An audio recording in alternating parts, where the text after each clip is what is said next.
menjelaskan tentang minggu efektif. Jadi kalender yang kami gunakan dalam perhitungan minggu efektif yaitu kalender akademik seperti yang tampak pada gambar di belakang saya. Jadi cara menghitungnya yaitu kita bisa lihat dulu berapa minggu dalam satu bulan seperti tampak pada gambar. Di bulan Juli itu terdapat 4 minggu, bulan Agustus juga 4 minggu, bulan September 4 minggu, bulan Oktober ada 4 minggu, bulan November ada 4 minggu, dan pada bulan Desember itu terdapat 5 minggu. Lalu setelah kita menghitung minggu pada setiap bulan, lalu kita hitung lagi jumlah minggu tidak efektif. Pada gambar terdapat catatan pada bulan Juli ada 1 minggu tidak efektif. Lalu pada bulan November terdapat 1 minggu tidak efektif. Terus pada bulan Desember terdapat 2 minggu tidak efektif. Saya akan menjelaskan bagaimana cara menentukan minggu efektif. Dan kita akan mencari minggu efektif dari semester 1 atau ganjil yang dimulai dari bulan Juli sampai dengan bulan Desember. Nah, sebelum kita mencari minggu efektif, kita perlu menentukan jumlah minggu dalam satu semester. Dan cara menentukannya dilihat dari kalender akademik tadi, di mana dalam kalender akademik tadi menjelaskan jumlah minggu dalam bulan Juli terdapat 4 minggu, Agustus 4 minggu, September 4 minggu, Oktober 4 minggu, November 5 minggu, dan Desember 4 minggu. Dan jika ditotal, maka hasil minggu dalam satu semester tadi terdapat 25 minggu. Selanjutnya, sebelum kita menentukan minggu efektif, kita juga perlu mencari minggu tidak efektif. Di mana minggu tidak efektif ini dapat kita lihat dari kalender akademik tadi yang menjelaskan beberapa hari-hari tertentu, dan di mana pada bulan Juli terdapat 1 minggu tidak efektif dikarenakan libur akhir tahun pembelajaran 2019-2020. Terdapat 1 juga di bulan November dikarenakan penilaian akhir semester, dan 2 di bulan Desember dikarenakan pengolahan rapor dan libur akhir semester. Nah, selanjutnya kita mencari minggu efektif. Untuk menentukan minggu efektif ini kita dapat lakukan dengan menggunakan rumus minggu efektif sama dengan jumlah minggu satu semester dikurang dengan minggu tidak efektif. Dan dari hasil yang telah kita dapatkan tadi, bahwa jumlah minggu dalam satu semester ini 25 minggu dikurang dengan minggu tidak efektif yaitu 4 minggu. Dan sehingga jika ditotal maka hasilnya minggu efektif sama dengan 21 minggu. Oke, mungkin itulah tadi penjelasan mengenai bagaimana cara menentukan atau mencari minggu efektif. Sekian dari saya, terima kasih. Baik, selanjutnya saya akan membahas terkait cara membuat atau menyusun program semester. Terlebih dahulu kita harus ketahui apa itu program semester atau PROMES. Program semester atau PROMES merupakan salah satu perangkat administrasi pembelajaran yang wajib dimiliki seorang pendidik atau guru. Setiap pendidik atau guru dalam 1 tahun pembelajaran menyusun program semester ini baik semester ganjil maupun semester genap. Semester ganjil dimulai pada bulan Juli sampai Desember. Sedangkan semester genap dimulai pada bulan Januari sampai bulan Juni. Adapun cara membuat atau menyusun program semester yang saya yaitu kalender pendidikan, silabus, dan program tahunan. Yang kedua, buat lembar kerja atau worksheet.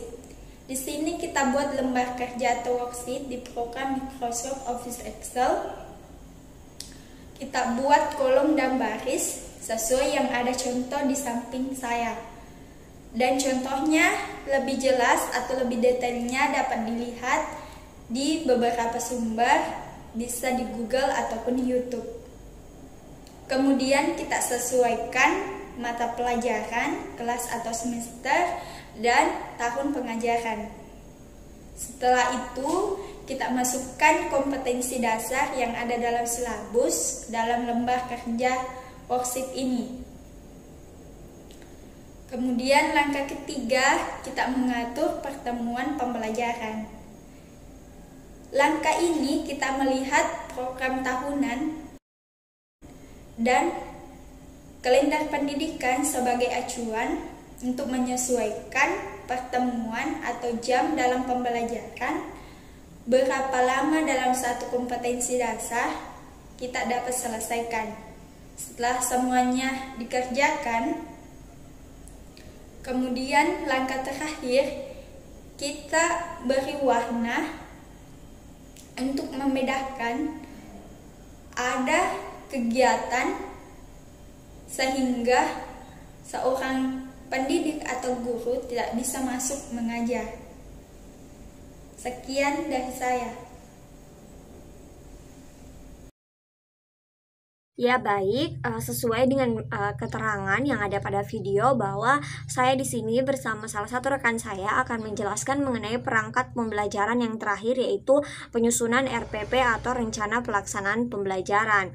Nah, perlu saya tekankan bahwa RPP yang kami buat ini sudah berdasarkan dengan silabus yang kami susun sebelumnya. Nah, kemudian RPP yang kami buat ini adalah RPP 1 lembar, dan juga RPP yang kami buat ini tidak berdasarkan kondisi sekarang, yaitu dalam artian kondisi dengan sekolah yang online atau dalam jaringan. Tetapi RPP yang kami buat ini khusus ketika nantinya sudah digelar yang namanya kegiatan pembelajaran tatap muka. Jadi ini RPP yang betul-betul berada di dalam ruang kelas yang kami susun, seperti itu.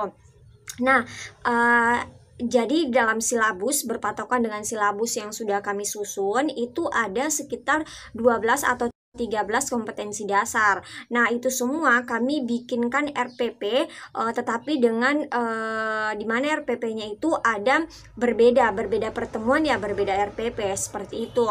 Nah, tentu di dalam RPP yang kami buat ini ada beberapa kompetensi dasar yang memiliki model dan media pembelajaran yang sama. Misalnya ceramah itu ada beberapa, dan juga diskusi, discovery learning, video itu ada beberapa. Oleh karena itu, di sini saya bersama salah satu rekan saya akan menjelaskan perwakilan dari rencana pelaksanaan pembelajaran yang kami susun. Jadi beberapa yang berbeda saja yang akan saya bersama rekan saya jelaskan, dikarenakan juga keterbatasan waktu. Oleh karena itu, jadi rencana pelaksanaan pembelajaran yang akan saya jelaskan yang pertama itu adalah pada kompetensi dasar 3.1, di mana pada kompetensi dasar 3.1 yaitu mendeskripsikan konsep ilmu ekonomi. Jadi saya jelaskan bahwa RPP yang kami susun ini adalah RPP untuk SMA Negeri 1 Makassar kelas 10, kemudian pada semester ganjil juga pada mata pelajaran ekonomi. Jadi untuk kompetensi dasar 3.1 yaitu mendeskripsikan konsep ilmu ekonomi sesuai dengan program tahunan yang sudah kami buat, itu ada 2 kali pertemuan untuk kompetensi dasar 3.1. Jadi ada 4 JP kali 45 menit. Oleh karena itu RPP yang kami buat ini berdasarkan pertemuannya. Jadi ada 2 RPP untuk kompetensi dasar 3.1 yaitu mendeskripsikan konsep ilmu ekonomi. Jadi teman-teman bisa lihat pada background di atas. Jadi di sini adalah kompetensi dasar 3.1 untuk pertemuan ke-7, di mana alokasi waktunya yaitu 2 JP dikali 45 menit. Ini sudah berdasarkan dengan program tahunan yang kami susun. Nah, kemudian model pembelajaran yang diambil untuk kompetensi dasar ini yaitu ceramah, sedangkan media pembelajaran yang digunakan adalah PowerPoint. Nah, jadi materi yang akan dijelaskan dalam kompetensi dasar 3.1 yaitu mendeskripsikan konsep ilmu ekonomi, bisa dilihat pada background. Materinya itu mengenai konsep ilmu ekonomi, di mana dalam konsep ilmu ekonomi ini ada 3 yang akan dibahas sebenarnya, yaitu pengertian, pembagian, dan juga motif dan prinsip. Akan tetapi karena dibagi menjadi 2 kali pertemuan, jadi untuk pertemuan ke-7 yang akan saya jelaskan mengenai pengertian dan pembagian, sedangkan untuk prinsip dan motif itu di pertemuan ke-8 dengan model dan media yang berbeda. Nah, kemudian lanjut saja. Jadi tujuan pembelajarannya adalah setelah mempelajari materi ini, jadi peserta didik diharapkan agar mampu untuk memahami terkait konsep ilmu ekonomi dan mengimplementasikannya dalam kehidupan sehari-hari. Karena seperti yang kita tahu bahwa ekonomi ini berhubungan dengan kehidupan sehari-hari atau berhubungan dengan ringkasnya atau sederhananya berhubungan dengan pilihan. Jadi ini harus diimplementasikan di kehidupan sehari-hari. Nah, kegiatan pembelajarannya yang pertama ada pendahuluan. Jadi pendahuluannya itu yang pertama bahwa guru membuka kegiatan dalam kelas dengan membaca doa dan memberikan informasi terkait tujuan pembelajaran. Mengapa diinformasikan terkait tujuan pembelajaran? Agar peserta didik tahu apa yang harus dia. Dan sedangkan untuk prinsip dan motif itu di pertemuan ke-8 dengan model dan media yang berbeda. Nah, kemudian lanjut saja. Jadi tujuan pembelajarannya adalah setelah mempelajari materi ini, jadi peserta didik diharapkan agar mampu untuk memahami terkait konsep ilmu ekonomi dan mengimplementasikannya dalam kehidupan sehari-hari. Karena seperti yang kita tahu bahwa ekonomi ini berhubungan dengan kehidupan sehari-hari atau berhubungan dengan ringkasnya atau sederhananya berhubungan dengan pilihan. Jadi ini harus diimplementasikan di kehidupan sehari-hari. Nah, kegiatan pembelajarannya yang pertama ada pendahuluan. Jadi pendahuluannya itu yang pertama bahwa guru membuka kegiatan dalam kelas dengan membaca doa dan memberikan informasi terkait tujuan pembelajaran. Mengapa diinformasikan terkait tujuan pembelajaran? Agar peserta didik tahu apa yang harus dia capai pada materi hari ini. Kemudian yang kedua, guru memeriksa kehadiran peserta didik. Nah, kehadiran peserta didik ini harus diperiksa ketika awal masuk dan ketika penutup atau terakhir. Hal ini untuk menghindari kenakalan-kenakalan peserta didik seperti itu. Kemudian yang ketiga, guru menyajikan PowerPoint yang telah dibuatnya, itu pendahuluan. Nah, kemudian kita masuk ke kegiatan inti. Jadi pada kegiatan inti yang pertama, guru akan mengawali materi itu dengan memberikan pertanyaan dasar terkait apa yang peserta didik pahami tentang konsep ilmu ekonomi. Kemudian yang kedua, peserta didik akan berusaha untuk menjawab pertanyaan guru sesuai dengan pendapat pribadi mereka. Kemudian yang ketiga, guru menjelaskan materi berdasarkan pada PowerPoint yang sudah dibuat, yaitu mengenai pengertian ilmu ekonomi dan pembagiannya. Kemudian yang keempat, peserta didik harus menyimak dengan baik penjelasan dari guru. Kemudian kegiatan yang kelima, bahwa setelah guru menjelaskan, guru memberikan kesempatan kepada peserta didik untuk bertanya apa yang tidak dimengerti dari penjelasan yang sudah dipaparkan. Nah, yang keenam, peserta didik memberikan pertanyaan sesuai dengan apa yang sudah diinstruksikan oleh guru. Dan yang kesembilan, guru wajib memberikan umpan balik atas pertanyaan yang diberikan oleh peserta didik. Itu kegiatan inti dalam pembelajaran. Kemudian penutupnya, yang pertama, guru dengan siswa atau peserta didik sama-sama merefleksi kegiatan pembelajaran. Tujuannya agar guru lebih tahu kira-kira sudah sampai mana pemahaman siswa terkait penjelasan yang sudah dipaparkan, dalam hal ini mengenai konsep ilmu ekonomi. Kemudian yang kedua, guru memberitahukan materi selanjutnya supaya peserta didik bisa mempersiapkan diri untuk mempelajari terlebih dahulu materi sebelum dijelaskan oleh guru. Kemudian yang ketiga, guru memeriksa kembali kehadiran peserta. Dan yang keempat, guru bersama peserta didik mengakhiri kegiatan pembelajaran dengan membaca doa. Nah, setelah itu ada penilaian yang dilakukan oleh guru. Nah, penilaian di sini itu meliputi 3 aspek, kognitif, afektif, dan psikomotorik. Nah, untuk aspek kognitifnya itu guru melakukan penilaian dengan memberikan tes-tes tertulis atau tugas-tugas ataupun tes lisan. Sedangkan untuk penilaian afektifnya atau sikapnya, guru bisa melakukan pengamatan secara langsung bagaimana keaktifan peserta didik, bagaimana sikapnya selama di dalam kelas. Kemudian untuk aspek psikomotoriknya itu guru bisa menilai dari bagaimana keterampilannya atau kreativitasnya dalam membuat pertanyaan ataupun memberikan pertanyaan seperti itu, atau menjawab pertanyaan. Nah, kompetensi RPP yang kami susun ini sumbernya itu berdasarkan buku seperti itu. Nah, selanjutnya di sini saya akan menjelaskan juga perwakilan salah satu rencana pelaksanaan pembelajaran yang kami susun dengan model pembelajaran discovery learning dan media pembelajarannya adalah buku, yaitu di sini dia ada pada kompetensi dasar 3.4 yaitu mendeskripsikan konsep lembaga keuangan. Jadi di kompetensi dasar 3.4 ini berusaha untuk mendeskripsikan bagaimana konsep lembaga keuangan. Oleh karena itu bisa menggunakan metode discovery learning, di mana untuk kompetensi dasar 3.4 ini sudah masuk ke pertemuan ke-13 ya, sudah masuk ke pertemuan 13. Kemudian tujuan pembelajaran dari materi ini yaitu setelah melakukan proses pembelajaran dengan model discovery learning ini, peserta didik diharapkan mampu untuk memahami terkait hasil diskusi. Hasil diskusi di sini mengenai lembaga keuangan, kemudian proses dan sebagainya. Kemudian kegiatan pembelajaran meliputi pendahuluan, kegiatan inti dan penutup. Nah, untuk pembukaannya atau pendahuluannya ya seperti biasa. Jadi guru menanyakan kepada peserta didik bagaimana kondisi fisik dan psikisnya. Nah, ini dilakukan supaya interaksi awal antara peserta didik dan guru itu terbangun dengan baik. Kemudian yang kedua itu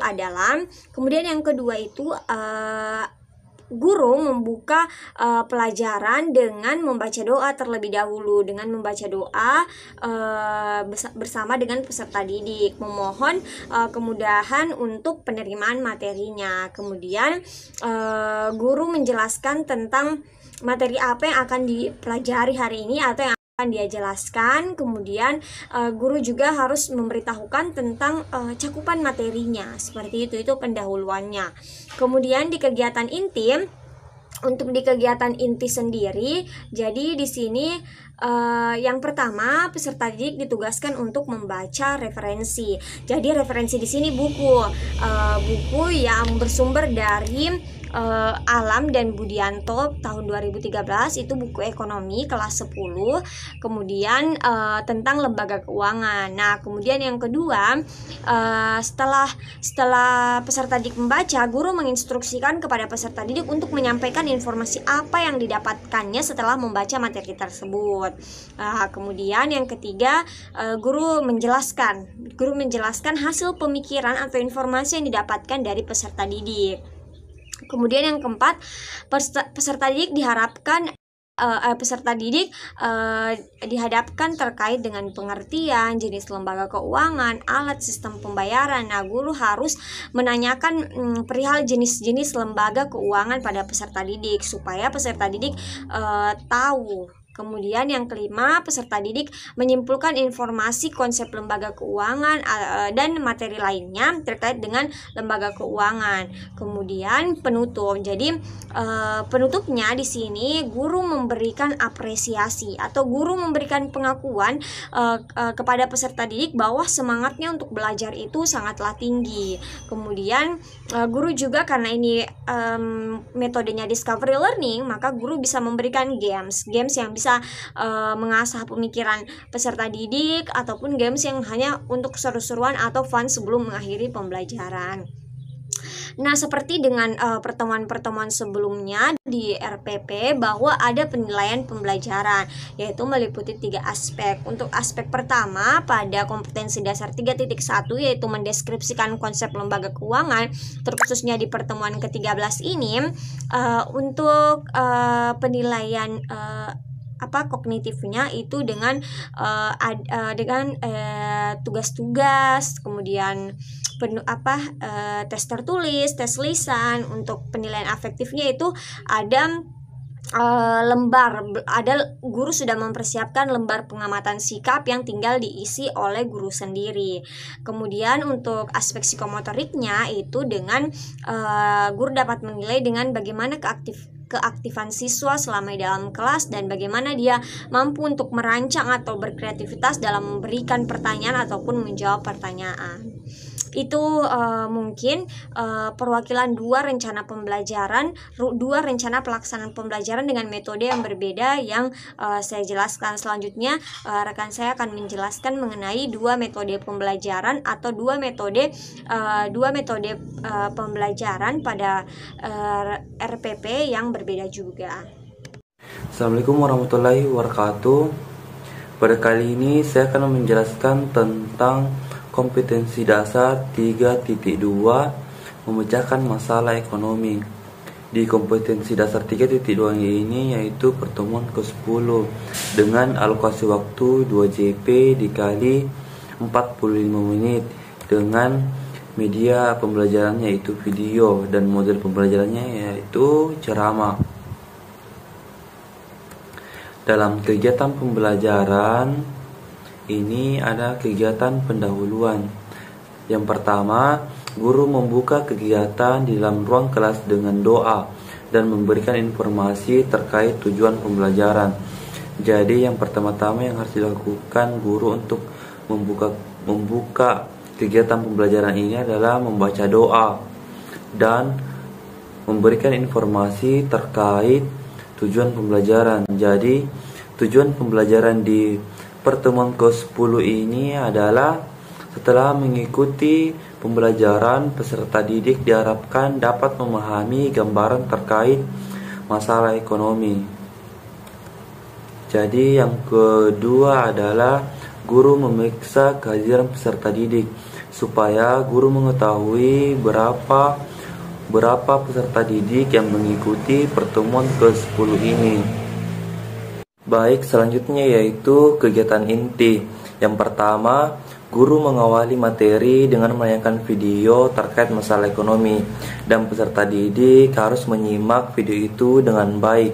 Dikarenakan setelah video selesai, guru memberikan pertanyaan terkait apa yang dipikirkan peserta didik setelah melihat video tersebut. Dan peserta didik harus menjawab pertanyaan dari guru dengan pendapat pribadi. Setelah itu, guru menjelaskan maksud video terkait masalah ekonomi.